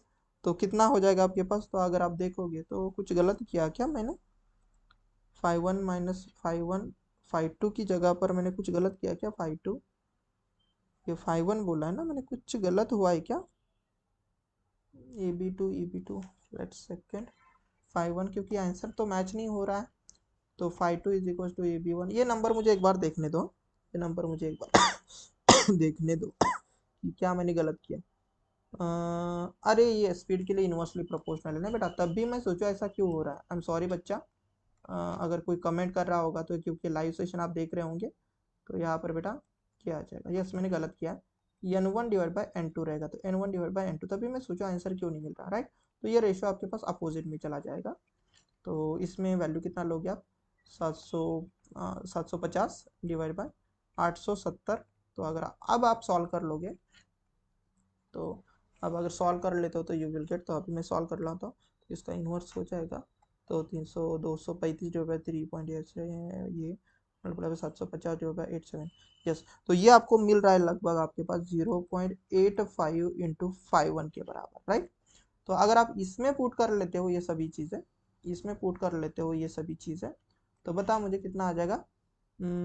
ये 5 1 माइनस 0.851 सॉरी 0.8551 डिवाइड बाई 5 1। तो अगर 5 1 कैंसिल होगा तो 1 माइनस 0.85 होगा यस। अगर इसको परसेंटेज में लेना तो डेफिनेटली 100 से मल्टीप्लाई तो करना ही पड़ेगा, मल्टीप्लाई विथ 100। तो आप क्या बोलोगे सर 15% आप बोल सकते हो किसमें सर, फ्लक्स में आपके पास चेंज हो रहा है। तो चेंज इन फ्लक्स आपके पास आ जाएगा 15%। तो वेयर इज योर आंसर, तो ऑप्शन नंबर बी। कितना प्यारा सा नन्ना सा क्वेश्चन आप देख रहे हो राइट ना। तो उम्मीद करता हूँ ये भी क्वेश्चन समझ में आ गया होगा। देन हम नेक्स्ट क्वेश्चन देख लेते हैं। देखो आज मैंने पूरे के पूरे न्यूमेरिकल ही रखे सो दैट आपका जो न्यूमेरिकल का डाउट होता है ना वो आप अच्छे से सॉल्व कर सको। क्या बोला कि DC shunt motor, DC shunt motor सबसे पहले मोटर का टाइप पता होना चाहिए कि कौन सा है सर, शंट मोटर है। रनिंग एट अ स्पीड, उसकी स्पीड कितनी है सर 1200 आरपीएम पर वो रन कर रहा है। And excited with a DC, मतलब ये टर्मिनल वोल्टेज उस मोटर को दिया गया है 220 वोल्ट आपके पास डीसी दिया गया है राइट, इतना आपके पास दिया गया। निग्लेक्ट क्या बोला, neglect losses and saturation, losses and saturation को निग्लेक्ट कर देना है मशीन में। What is the speed of the motor when connected to the 175 DC supply. तो उन्होंने बोला कि डीसी सप्लाई जो आपके पास सेकेंड इतना दिया जाएगा 175 डीसी, तब आपके पास स्पीड क्या रहेगी यही आपको पूछा गया। अब इस क्वेश्चन में आपको समझ में आना चाहिए कि ये सर पहला वाला टर्मिनल वोल्टेज था, इसके करस्पॉन्डिंग इतनी स्पीड मिली थी, अब ये वाले वोल्टेज पर कितनी स्पीड रहेगी। मुझे बताओ अभी अभी हमने बेटा एक रिलेशन देखा कि नहीं देखा, क्या देखा कि सर जो जनरेट बैक ईएमएफ होता है मोटर में वो होता है sir 5ZN divide by 60 into P by A रहता है राइट ना, पी बाई ए रहता है। और एक हमारे पास मोटर के केस में टर्मिनल वोल्टेज का क्या इक्वेशन होता है, ध्यान से देखो। तो टर्मिनल वोल्टेज का जो इक्वेशन होता है सर, जो भी बैक ईएमएफ प्लस अगर आपके पास आर्मेचर का ड्रॉप होता है, या फिर हम बोलेंगे इस तरीके की चीजें रहेंगी तो हम बोल सकते हैं terminal voltage equal to back EMF plus armature का ड्रॉप। अब उन्होंने यहाँ पर एक चीज बोली कि निग्लेक्ट लॉसेस। अब लॉसेस को निग्लेक्ट करना है मतलब आर्मेचर का रेजिस्टेंस निग्लेक्ट करना है। तो इसको अगर मैं सपोज टेंस टू 0 ले लूँ, क्योंकि आपने लॉसेस को निग्लेक्ट करने बोला था उन्होंने, तो निग्लेक्ट करने बोलना है मतलब हम क्या बोलेंगे sir, terminal voltage approximately equal to back EMF आएगा। क्यों मैं बता रहा हूँ, क्योंकि ये कंसेप्ट है बेटा, अगर बताना रहे तो ना बनाते हुए ये क्वेश्चन तो दो मिनट में सॉल्व हो जाएगा, but this is very important. क्यों मैंने VT is equal to EB लिया, क्योंकि लॉसेस निग्लेक्टेड थे। अब अगर मैं ऐसा करूंगा तो क्या मैं इसको ऐसा नहीं लिख सकता कि EB की जगह पर VT into 5ZN divide by 60 into P by A मैं कर सकता हूँ। तो यहाँ से अगर मैं बोलूँ कि सर ET मेरा डायरेक्टली प्रोपोर्शनल, सर VT मेरा डायरेक्टली प्रोपोर्शनल पर स्पीड पर हो रहा है ना, तो अगर मैं ऐसे चाहूँ तो N2 डिवाइड बाय अगर मैं सपोज N1 लिखूँ तो ये तो दोनों डायरेक्टली प्रोपोर्शनल है, यस डायरेक्ट रिलेशन इन दोनों के केस में। तो आप क्या बोलोगे sir VT2 divide by VT1 हम बोल सकते हैं। तो यहाँ से अगर मैं सॉल्व करूँ तो N2 की वैल्यू क्या आ जाएगी sir, N1 into VT2 divided by VT1। तो अगर N1 की स्पीड मैं यहाँ पर रखता हूँ तो जो कि हमारे पास 1200 है, VT2 कितना है सर 175 डिवाइड बाय VT1 कितना है आपके पास 220 वोल्ट। तो इसको सॉल्व कर लेना। यस, फिलहाल तो अभी मैं कैलसी यूज कर ले रहा हूँ। 1200 मल्टीप्लाई बाय 175 डिवाइड बाय अगर सपोज मैं 220 कर लेता हूँ, तो अब अगर आप देख रहे हो तो कुछ गलत हो रहा है क्या। 1200 मल्टीप्लाई विथ 175, अभी भी मैं गलत कर रहा हूँ क्या, 175 ही है डिवाइड बाय अगर सपोज मैं कर रहा हूँ कितना वोल्टेज है वो 220, राइट ना। यस, तो यह हमारे पास 950 के बराबर आ रहा है। तो 4.54 आरपीएम के बराबर आ रहा है। तो यहाँ पर उन्होंने अप्रोक्सीमेट किया रहेगा क्योंकि ध्यान से देखना उन्होंने निगलेक्ट बोला, ध्यान से देखना इसको निगलेक्ट कर दिया। तो अब ये निगलेक्ट किया है, इसकी वजह से इतनी स्पीड आ सकती है। अब अगर हम इसको निगलेक्ट नहीं करेंगे तो इस सपोज ये अगर लॉसेस रहेंगे तो हम क्या बोलेंगे सर स्पीड इससे थोड़ी सी कम हो सकती है। तो इससे थोड़ी सी अप्रोक्सीमेट कम करके आपके पास कौन सा ऑप्शन मिल रहा है, तो आप बोलोगे सर 900 आरपीएम, ये आप ले सकते हो। तो this is your correct answer, right. तो इतना प्यार से इतने प्यार से हमने इस क्वेश्चन को सॉल्व किया। यस, तो उम्मीद करता हूँ ये क्वेश्चन समझ में आ गया होगा। क्यों हमने कम स्पीड ले ली, क्योंकि हमने ये जो स्पीड निकाली है ये सब कुछ चीजें निगलेक्ट करके निकाली। अगर ये चीजें रहेंगी तो भाई ऑब्वियसली बात है कि अगर लॉसेस रहेंगे तो स्पीड आपकी कम ही होगी, राइट ना। तो प्रैक्टिकली इतनी स्पीड रहेंगी, आइडियली देखोगे तो इतनी रहेगी, जो कि हमारे ऑप्शन में भी नहीं था। इसीलिए हमने क्वेश्चन को सॉल्व करने के लिए हमने थोड़ा सा दिमाग लगाया और बोला कि भाई 900 आपके पास आंसर हो सकता है, राइट। अब हम देख लेते हैं next session, sorry next question है क्या, और यहाँ से हो जाता है हमारा transformer start. If the frequency of the transformer is increases 3 times, transformer की फ्रीक्वेंसी सपोज F1 है, ये आपके पास ओरिजिनल है या फिर मैं बोलूंगा फर्स्ट वन है, ओरिजिनल फ्रीक्वेंसी है। देन उन्होंने बोला है कि जो सेकंड फ्रीक्वेंसी है वो फर्स्ट फ्रीक्वेंसी से दुगना हो जा रही है। तो यही उन्होंने बोला है, increases 3 times. Then maximum flux density in the core, flux density क्या रहेगी। तो बच्चा बच्चा बोलेगा कि सर जो फ्लक्स डेंसिटी होती है वो क्या होता है sir, flux per unit area होता है ना। यस, यही होता है ना फ्लक्स पर यूनिट एरिया। और फ्लक्स डेंसिटी किस पर प्रोपोर्शनल होती है सर, V बाई एफ पर प्रोपोर्शनल होती है। Getting my point, flux density किस पर प्रोपोर्शनल सर होती है सर, V बाई एफ वाले रेशियो के ऊपर, राइट। तो इसका मतलब बी हमारे पास कैसा proportional sir, V by F पर प्रोपोर्शनल है। तो फ्रीक्वेंसी के लिए कैसा प्रोपोर्शनल है सर, यह बी। तो आप बोलोगे सर 1 बाई एफ प्रोपोर्शनल है। यस, ऐसा है।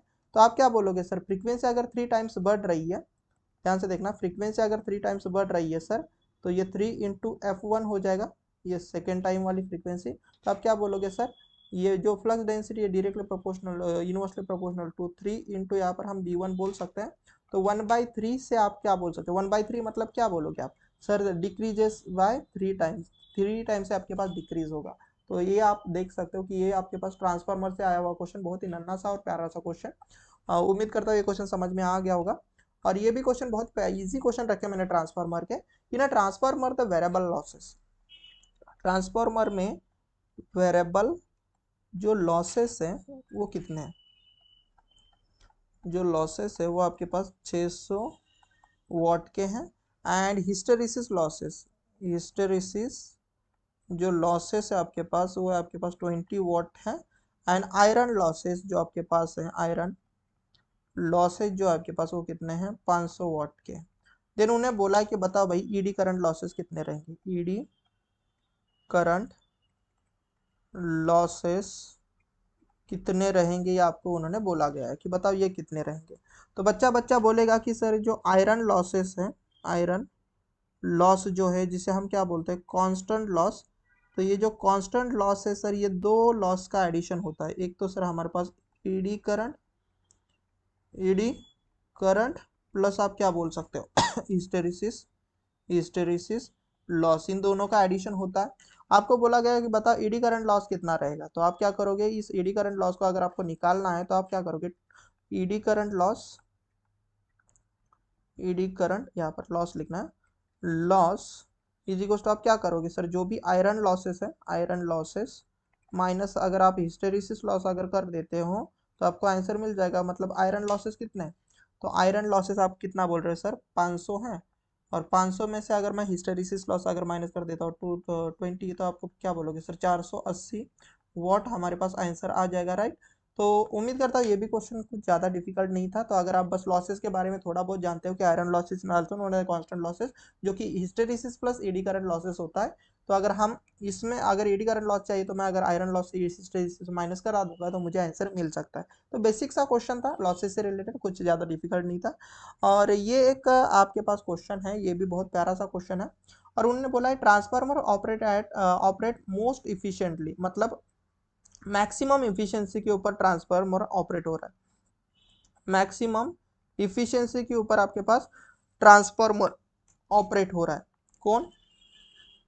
आपका एक्समर ऑपरेट हो रहा है। तो बताओ इस समय आपके पास iron losses divide by copper loss का रेशियो क्या रहेगा? Iron losses divide by copper loss का आपके पास रेशियो क्या रहेगा, ये उन्होंने बोला है। तो आप सभी को पता होगा कि जब आप मैक्सिमम कंडीशन जब लेते हो ट्रांसफार्मर की, तब आपके पास क्या होता है कि variable losses is equal to क्या हो जाता है? Variable losses is equal to क्या हो जाते हैं सर? कांस्टेंट लॉसेस हो जाते हैं, राइट ना। अब वेरिएबल लॉसेस मतलब कौन से लॉसेस? तो इसी को हम क्या बोलते हैं? Copper losses, right. इसी को ही तो हम कॉपर लॉस बोलते हैं ना, कॉपर लॉसेस। और जो हमारे पास कांस्टेंट लॉसेस होते हैं बेटा, उसी को हम क्या बोलते हैं? Iron losses. आयरन लॉसेस हम बोल देते हैं, राइट। तो अगर जो कॉपर लॉसेस इसको हम क्या बोलते हैं सर? जो वेरिएबल इसलिए होते हैं क्योंकि सर ये परसेंटेज पर डिपेंड करते हैं सर, लोडिंग के ऊपर। तो यहाँ पर आ जाता है एक्स स्क्वायर। एक्स मतलब क्या है सर? Percentage of loading.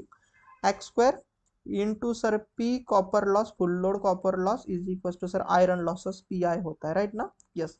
तो यहाँ से अगर हम देखें तो क्वेश्चन में आपको टोटली बोला गया है कि भाई फुल लोड है।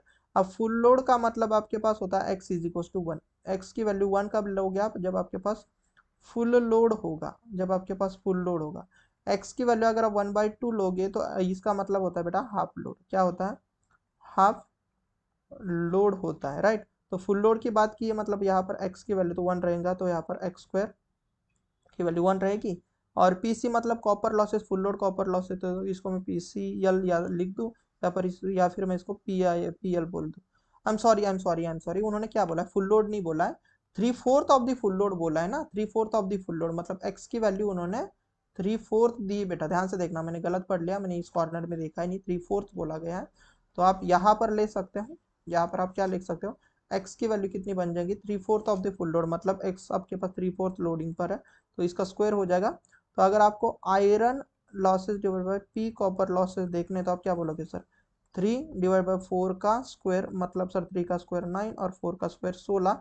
तो पी बाय आई का जो रिलेशन बनेगा वो आ जाएगा सर 9/16। तो that means your answer D is a correct one, right. तो उम्मीद करता हूँ ये भी क्वेश्चन समझ में आ गया होगा। Let's see the what is the next question, और देख लेते हैं बहुत ही प्यार से ये क्वेश्चन है क्या।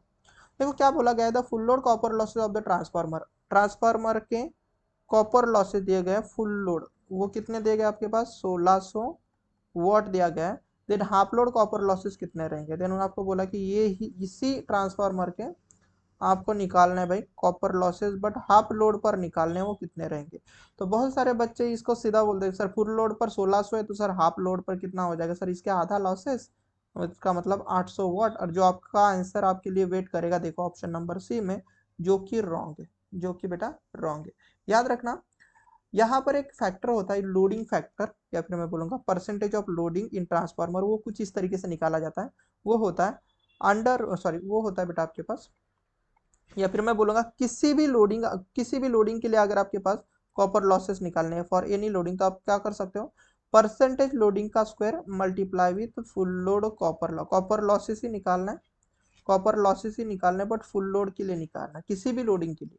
तो अभी आपके पास हाफ लोडिंग के लिए निकालना है। तो हाफ लोडिंग के लिए एक्स की वैल्यू कितनी आ जाएगी? 1/2 का स्क्वायर, और फुल लोड यहाँ पर ले लेना। तो आप कितना बोलोगे सर? 1600।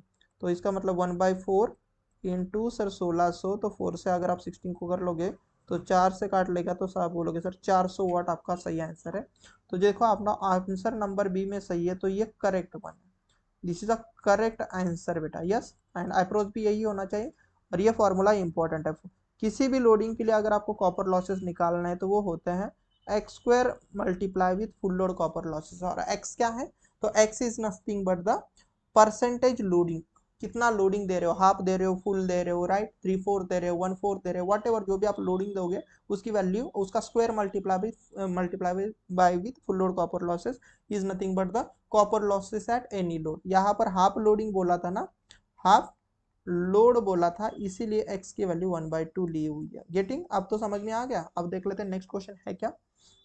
और ये भी क्वेश्चन बहुत प्यार से मैं आपको समझाने की कोशिश करूंगा, अच्छा क्वेश्चन है।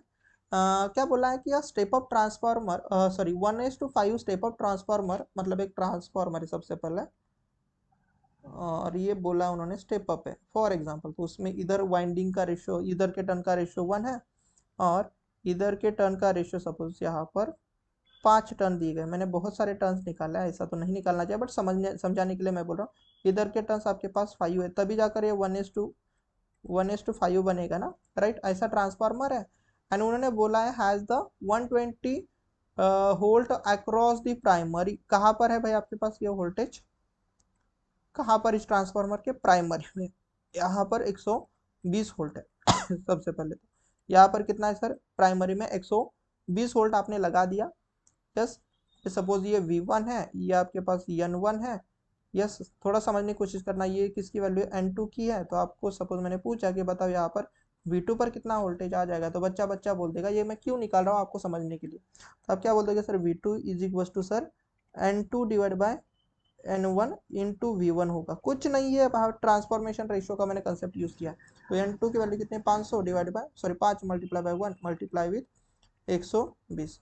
तो आप इसको ऐसे रहने देना, 12 मल्टीप्लाई बाय 120, तो इतना वोल्टेज आपको यहाँ पर मिल जाएगा सेकेंडरी साइड में। अब उन्होंने क्या बोला है, 600 ohm resistance across the secondary. Secondary में क्या आपके पास एक 600 ओहम का एक रजिस्टेंस, यहाँ पर एक रजिस्टेंस मतलब लोड लगाया है, और यह जिसकी वैल्यू कितनी है, लोड रेजिस्टेंस की वैल्यू कितनी है, 600 ओहम। यस, ऐसा उन्होंने बोला है। एंड देन उन्होंने बोला है कि बताओ कि ये आपके पास कितना करंट लेगा, ये कितना करंट लेगा, ये भाई साहब I2 का करंट कितना लेंगे, ये आपको पूछा गया है इस क्वेश्चन में, बाकी कुछ नहीं है। तो मैं थोड़ा लैपटॉप को चार्ज कर लेता हूँ, मतलब चार्जर लगा लेता हूँ, तब तक आप दिमाग लगाओ क्या करना पड़ेगा। यस, तो 2 मिनट बस, मुझे लैपटॉप को बस चार्ज करने दो, नहीं तो हमारा सेशन बीच में ही रुक जाएगा और आपको भी मतलब लगेगा कि सर ने आधा अधूरा ही सेशन दे दिया। तो कुछ नहीं लगा, हमारा अभी लैपटॉप चार्ज के लिए है। अब हम देख लेते हैं क्या बोला है। देखो हाँ, ये करंट निकालना है, तो आप सबसे पहले यहाँ V2 का वोल्टेज मिल चुका है आपके पास। V2 का वोल्टेज कितना है बेटा, V2 का वोल्टेज आपके पास मिला है सर 5 मल्टीप्लाई बाय 120 वोल्ट। तो मुझे बताना यहाँ पर रेजिस्टेंस पता है, जिसके अक्रॉस का वोल्टेज भी आपको पता है, 5 मल्टीप्लाई बाय 120 वोल्ट। तो अगर मुझे इस I2 का वोल्टेज करंट चाहिए, तो आप क्या करोगे sir, V2 divide by RL ही करोगे ना। तो V2 का वैल्यू कितना है sir, 5 multiply by 120 divide by कितना हो जाएगा सर, ये 600, राइट। तो मुझे बताना, ये 0 से 0 कट जाएगा, राइट, और ये 12 टाइम्स काट लेगा सर 5 इसको, और ये देखना सर 12 12 कट जाएगा, तो आप कितना बोलोगे सर, 1 एम्पियर। इसका मतलब सर हमारे पास I2 इज इक्वल टू कितना करंट आ जाएगा सर, 1 एम्पियर। है क्या कहीं पर आंसर? यस, तो आंसर कहीं पर भी नहीं है। कुछ गलती कर दिया क्या मैंने, कुछ गलती कर दिया क्या मैंने, कुछ गलती कर दी?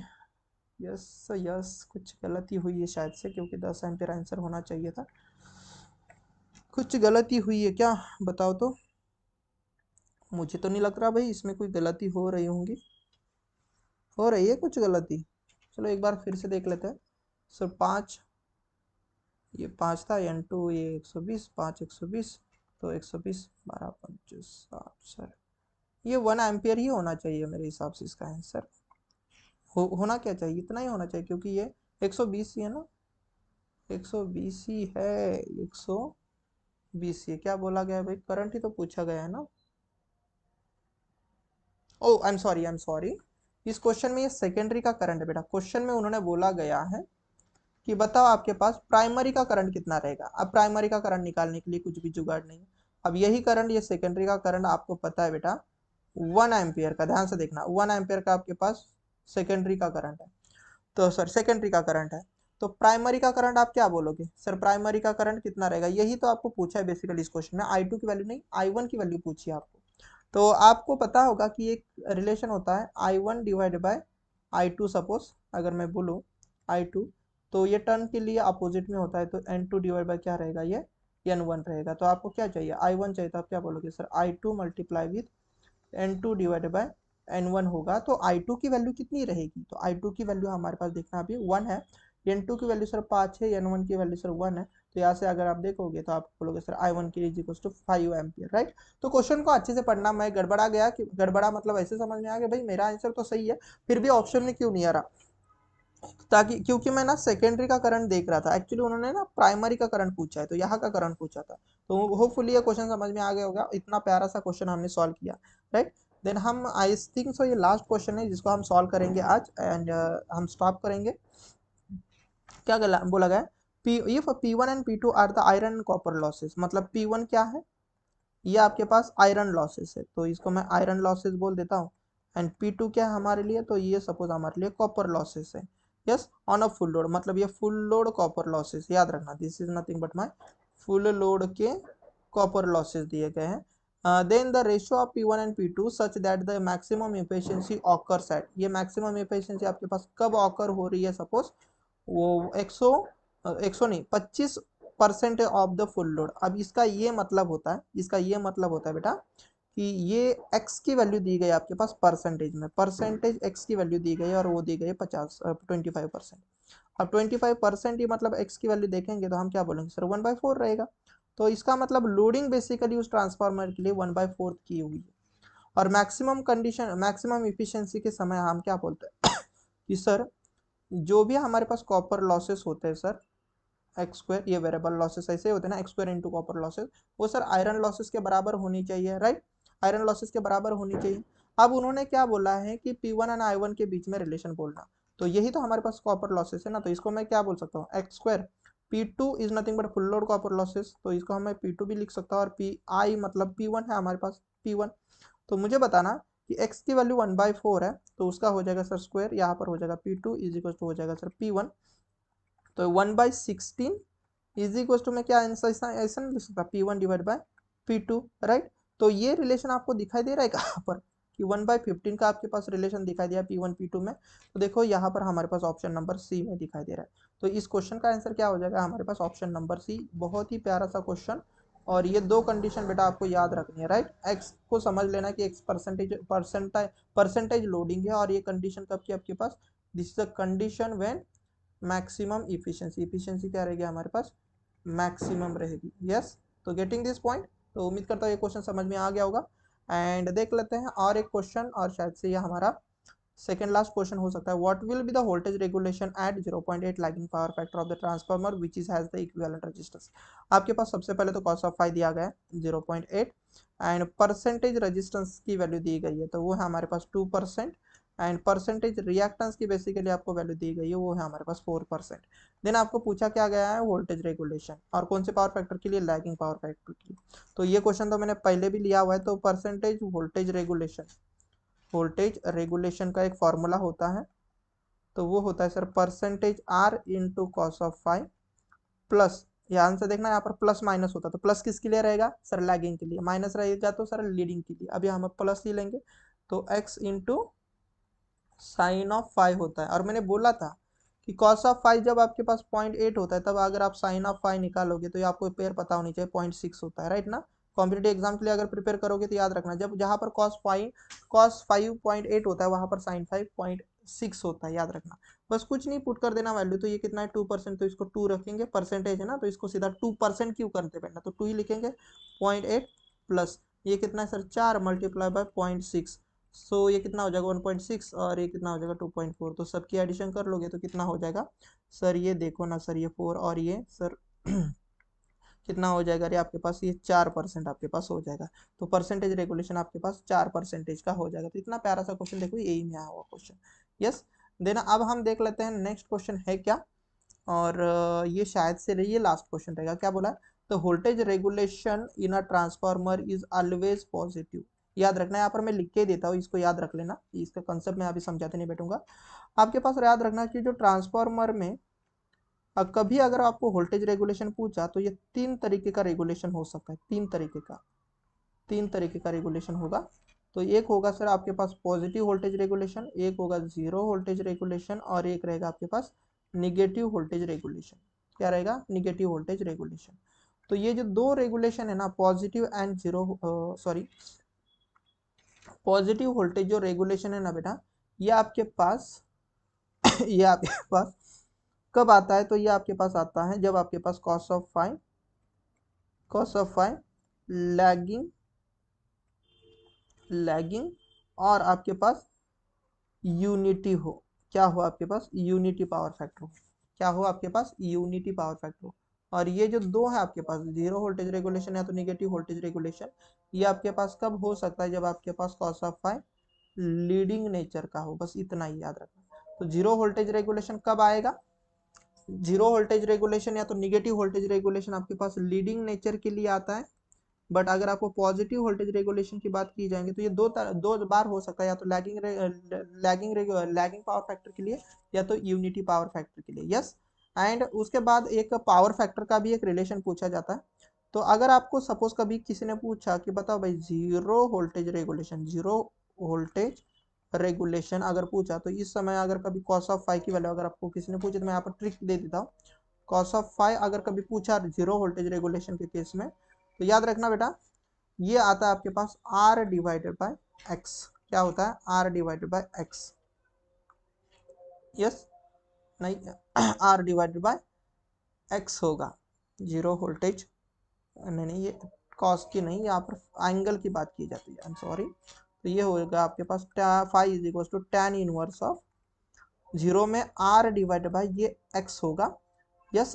अब ये जीरो में कैसे आर डिवाइड बाई एक्स? याद रखना, जो जीरो में आपके पास जीरो में आर होता है ना, तो इससे याद रखना यहाँ पर न्यूमरेटर में रजिस्टेंस आर आ जाएगा, राइट। बट अगर सपोज आपको ये पूछा जाए कि मैक्सिमम वोल्टेज रेगुलेशन, ये भी एक कंडीशन आती है। तो लास्ट सेशन है, सॉरी लास्ट क्वेश्चन है, तो थोड़ा ध्यान से देखना।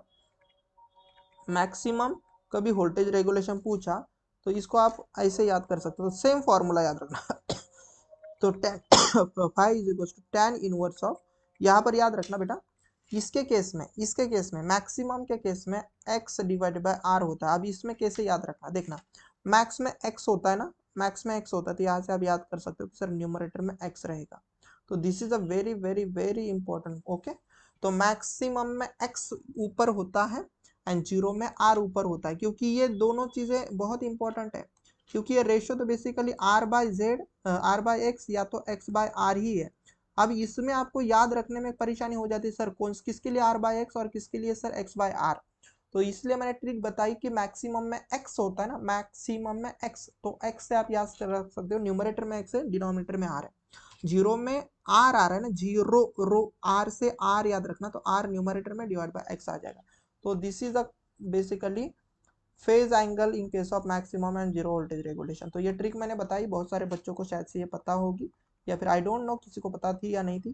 तो जिसको नहीं पता थी याद रख लेना, यहाँ से बहुत सारे क्वेश्चन बनते हैं, इवन दो पावर सिस्टम के भी क्वेश्चन बनते हैं। ओके, देन आज के क्वेश्चन मैंने पूरे कवर अप करा लिए, उम्मीद करता हूँ सभी को समझ में आ गए होंगे। देन जिन्होंने अभी तक हमारे यूट्यूब चैनल को सब्सक्राइब नहीं किया तो एक काइंडली सब्सक्राइब कर दो, सो दैट आने वाले हर एक वीडियो का नोटिफिकेशन आप तक बना रहे। और जिन्होंने हमारे टेलीग्राम चैनल को ज्वाइन नहीं किया तो चैनल को ज्वाइन कर लेना, सो दैट आपको जितने भी मैं सेशन लेता हूँ या फिर जितने भी मेरे नोट्स होते हैं, वट जो मैं कंटेंट आपको देता हूँ, ये आपको टेलीग्राम चैनल पर मिल जाता है फ्री ऑफ कॉस्ट। बहुत सारे एस्पिरेंट ज्वाइन है, आप भी उनमें से एक हो सकते हो। और चैनल को सब्सक्राइब कर दो, और हो सके तो अपने दोस्तों के साथ भी शेयर कर सकते हो। तो हम जल्द ही मिलेंगे नए सेशन में। Till then take care and bye everyone. Okay.